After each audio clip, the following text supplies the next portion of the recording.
एका महत्त्वाच्या ब्रेकिंग न्यूजने आपण सुरुवात करूया। ती बातमी अशी की धनंजय मुंडेंनी दमानियांच्या आरोपांवरती स्पष्टीकरण दिलं। जागतिक स्तरावर सर्वात मोठी खतांची सहकारी संस्था इफ्कोने याआधीच लेखी स्वरूपात स्पष्ट केलेलं आहे की कोणत्याही ई कॉमर्स प्लॅटफॉर्मला इफ्कोची उत्पादनं विकण्याचा अधिकार नाही।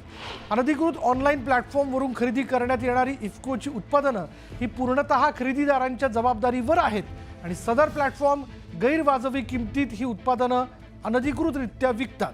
ऑनलाईन खत विक्रीबाबतच्या केंद्र सरकारच्या नियमानुसार एफसीओ परवाना किंवा इफ्कोकडून अनिवार्य असलेला ओ फॉर्म नसलेल्या कोणत्याही संस्थेस उत्पादनं विक्री करण्यास मनाई घातलेली असून असं केल्यास त्याविरोधात कायदेशीर कारवाई करण्याचा अधिकार इफ्कोने राखून ठेवलेला आहे। याबाबत इफ्कोने वेळोवेळी प्रेस नोट काढून माध्यमांना देखील माहिती दिलेली आहे।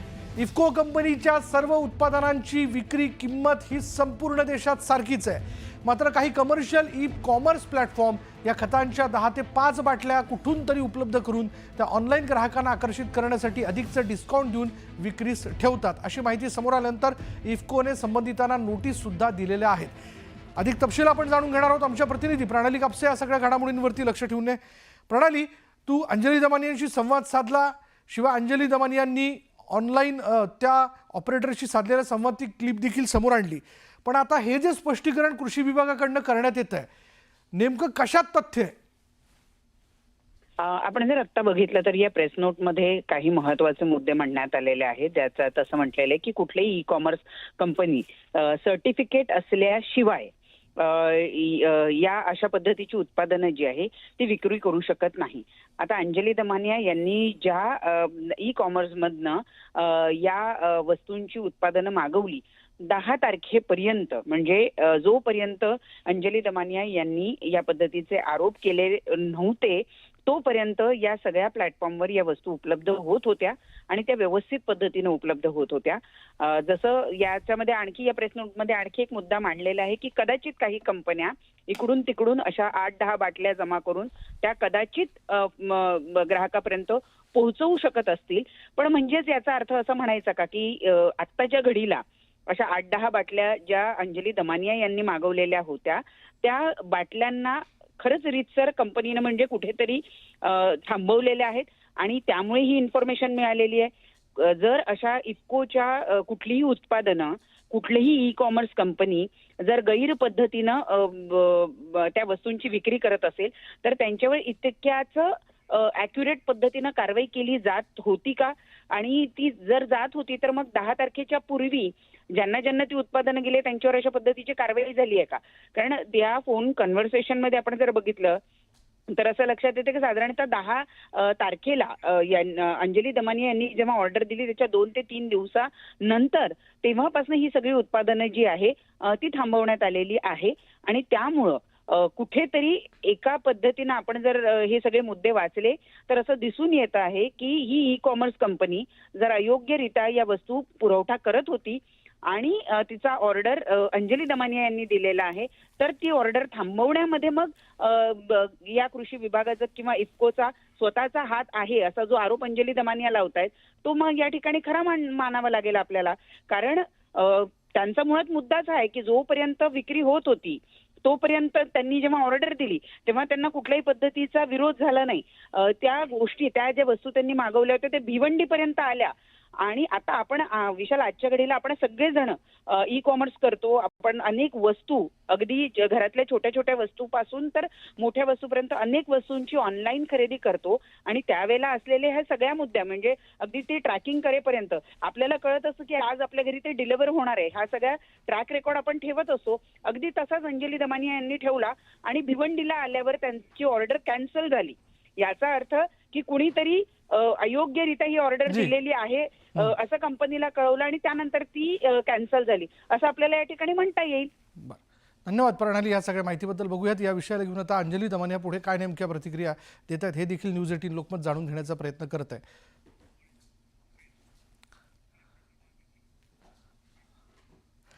आपण पाहतोय की सामाजिक कार्यकर्ता अंजली दमानिया यांनी कृषी साहित्यात भ्रष्टाचार झाल्याचा आरोप केला होता, बरोबर?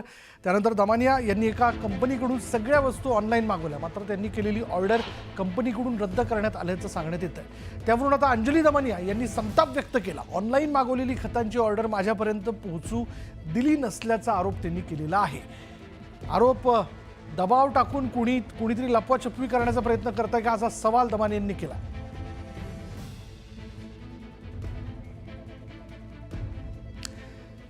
आणि याच विषयी प्रतिक्रिया जाणून घेण्याकरता आपल्याबरोबर खुद्द अंजली दमानी आहेत, सामाजिक कार्यकर्ता. त्यांच्याशी आपण बोलूयात.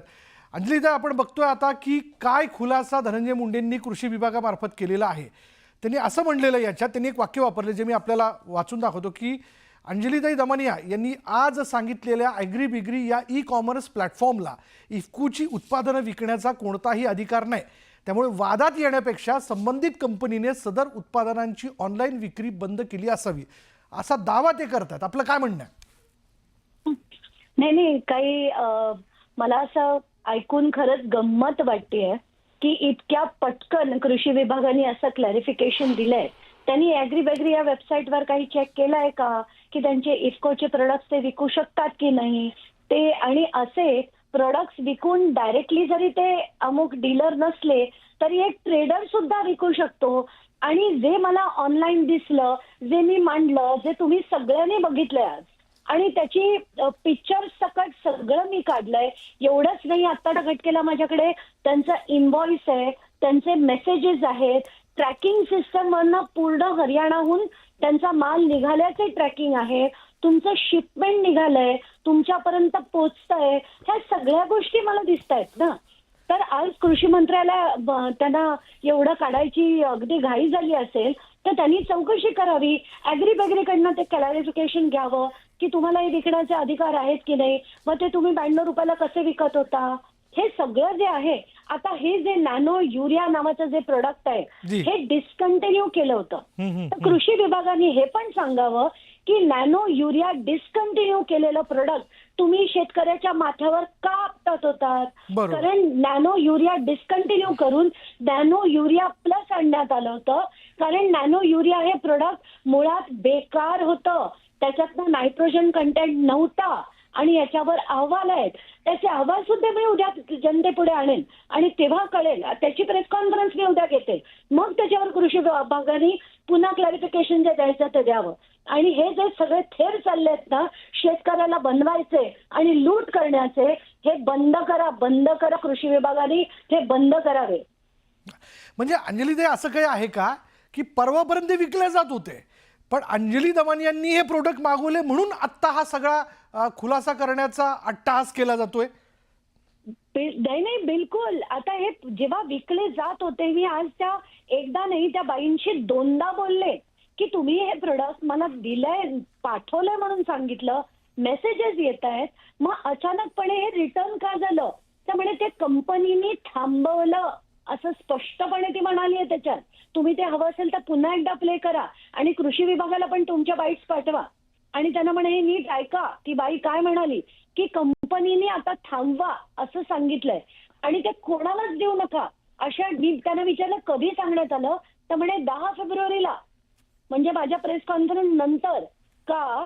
कारण अनेक माध्यमांनी रियालिटी चेक्स केले होत्या, फॅक्ट चेक केले होत्या अनेक प्रोडक्ट्स मध्ये, आणि त्यांना कुठेतरी भीती होती की एखादा पत्रकार मागवेल, कुठूनही मागवेल, काही मीडिया हाऊसेस मागतील, म्हणून यांनी सगळ्यांना सरसकट देण्यास बंदी 10 फेब्रुवारीला केली आहे. तर सांगावं ना, त्यांनी उत्तर द्यावं ना. इफ्कोनी द्यावं, कृषी विभागाने द्यावं, धनंजय मुंडेंनी देखील द्यावं. नॉनसेन्स चाललंय हे सगळं. आणि अजून एक मोठा खुलासा मी उद्या करेन. ताई, महत्त्वाचा एक मुद्दा तुम्ही म्हणलात की जे प्रोडक्ट डिस्कंटिन्यू झालेले होते ते शेतकऱ्यांच्या माथी मारण्याचं काम केलं जातंय. या पाठीमागे फार मोठं नेक्सस किंवा भ्रष्टाचार आहे असं तुम्हाला म्हणायचं आहे का? मला एवढंच नाही, मला ही पण माहिती मिळतेय की ही सगळी नियर एक्सपायरी प्रोडक्ट्स होती. याला थांबवण्यात आलं होतं, याच्यावर गॅझेट निघालं होतं की हे प्रोडक्ट बंद करून त्याच्यावर नॅनो युरिया प्लस दाखवावं, आणि ती गॅझेटची कॉपी आता माझ्या हातात आहे. 1 मिनिटाच्या आत मी तुमच्या चॅनलला ते पाठवू शकते. धन्यवाद आमच्याशी बोलल्याबद्दल. अंजली दमानिया यांनी जे दावे केले होते ते दाव्यावरती स्पष्टीकरण आल्याचं आपण बघतोय, पण आता ते दावे देखील त्यांनी पुन्हा एकदा खोडून काढले. पण नेमकं हे प्रकरण कशा पद्धतीने अंजली दमानिया यांनी पुढे आणलं, म्हणजे या कृषी साहित्यात भ्रष्टाचार झाल्याचा आरोप त्यांनी जो केलेला होता, त्यानंतर दमानिया यांनी एका कंपनीकडनं सगळ्या वस्तू ऑनलाईन मागवल्या, मात्र त्यांनी केलेली ऑर्डर कंपनीकडनं रद्द करण्यात आल्याचं आपण बघतोय. आणि यावरून आता त्यांनी संताप देखील व्यक्त केला. ऑनलाईन मागवलेली खतांची ऑर्डर माझ्यापर्यंत पोहोचू दिली नसल्याचा आरोप त्यांनी पुन्हा एकदा केला.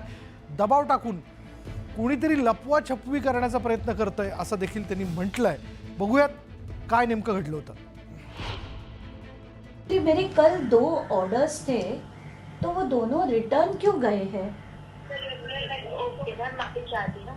एक्चुअली आपने जो प्रोडक्ट मंगवाया था ना मैम, iPhone नैनो डैप का 40 लाइटर. हाँ हाँ मैम, वो ऊपर से कंपनी में कुछ ऑपरेशनल इशू था, तो उस वजह से ना वो प्रोडक्ट डिलीवर नहीं करवा पाएंगे वहाँ उस लोकेशन पे ना. ये तो हद हो गई. आपने मेरे घर तक इतने दिन वेट करवाया, आपने मेरे घर तक किसी को भेजा एंड जैसे ही डिलीवर होने वाला था आपने उसको रुकवा दिया है. क्योंकि मैम ये जो iPhone का जो है ना कंपनी, हाँ कंपनी का आपने प्रोडक्ट मंगवाया है, कंपनी ने ही मना किया है मैम, इसीलिए तो रिटर्न लेना पड़ा, बीच में से भी पास लगा. कॉल रिसीव करून ती बाई मला म्हणते की आप अंजलि दमानिया बोल रहे हो, अंजलि अनीश बोल रहे हो. मी म्हटलं हाँ. तर म्हणे आपकी ऑर्डर जो है वो कॅन्सल कर दी गई है. तो मी म्हटलं का, पण रिटर्न कशाला केली गेली, मी तर वाट बघते त्या ऑर्डरची. तर म्हणे नाही की ते कंपनीने सांगितल्यामुळे आम्हाला कॅन्सल करावं लागलं. मग मी म्हटलं की कंपनीने का सांगावं, म्हणजे असं हे कधी झालं, आता झालं, 1 महिन्यापूर्वी झालं, कधी थांबवलंय कंपनीने.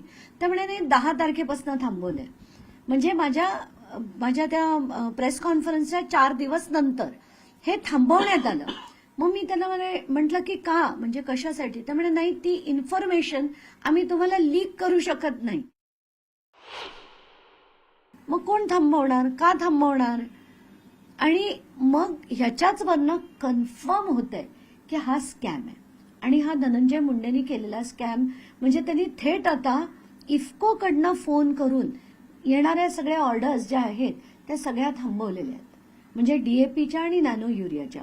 आता मला अनेक इतरही गोष्टी कळतात, त्याचे खुलासे मी हळूहळू रोज एक करीन. जोपर्यंत धनंजय मुंडे राजीनामा देत नाही ना तोपर्यंत मी त्यांचे खुलासे करतच राहणार आहे.